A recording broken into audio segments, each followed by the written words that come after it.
আসসালামু আলাইকুম। আমি আজকে বাসার জন্য কাবাব বানাবো। এজন্য একটু গরুর মাংস নিয়ে নিলাম। আপনারা ইচ্ছা করলে মুরগির মাংস দিয়েও করতে পারেন। এই গরুর মাংসের মধ্যে আমি আস্তে আস্তে রসুন, আদা, পেঁয়াজ কুচি আর শুকনা মরিচ দিলাম, আর এখানে একটু জয়ফল দিয়ে দিলাম। জয়ফল দিলে মাংসটা তাড়াতাড়ি সিদ্ধ হয়। এলাচি, দারচিনি দিয়ে দিলাম, লবণ দিলাম।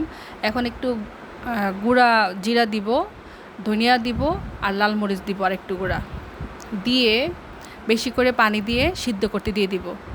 তো পানিটা যখন শুকিয়ে মাংসের সঙ্গে লেগে যাবে, তখন আমি আমার বাসায় মসুর ডাল আছে, ওই মসুর ডালটাই দিয়ে দিব। তো মসুর ডালটা সিদ্ধ হতে বেশিক্ষণ লাগে না। মসুর ডালটা সিদ্ধ হয়ে আসলেই আমি এটা নামিয়ে পাটায় বেটে নিব। আপনারা ইচ্ছে করলে ব্লেন্ডারে করে নিতে পারেন। তো এই কাবাবটা বাচ্চাদের খুবই পছন্দের হয়, আর বাসায় যদি বৃদ্ধ লোক থাকে যারা মাংস খেতে কষ্ট হয় তাদের জন্য আপনারা বানিয়ে রাখতে পারেন। আমি এই কাবাব বানানোর জন্য পেঁয়াজ কুচি, মরিচ কুচি, ধনিয়া পাতা, পুদিনা পাতা, 2টা ডিম দিলাম আর একটু লবণ দিলাম।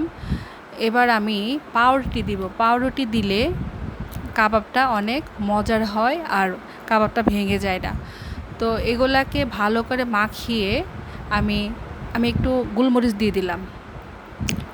তো এগুলাকে ভালো করে মেখে আমি গোল গোল শেপ করে নিব। আপনারা আপনাদের ইচ্ছা মতো শেপ করে নিতে পারেন। তো এগুলা গোল গোল করে একটা ট্রের মধ্যে আপনি ডিপ ফ্রিজে রেখে দিতে পারেন। যখন এগুলো শক্ত হয়ে আসবে তখন আপনি নামিয়ে পলিথিনে ভরে আবার ডিপ ফ্রিজে রেখে দিতে পারেন। এভাবে আপনি সংরক্ষণ করলে 6 মাস রাখতে পারবেন। মেহমান আসলেও হুট করে আপনি এই কাবাব দিয়ে আপ্যায়ন করতে পারেন।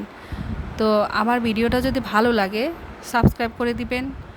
আল্লাহ আপনাদের ভালো রাখুক। এই যে আমি কাবাবগুলো ভাজলাম, দেখুন কত সুন্দর হয়েছে। আল্লাহ হাফেজ।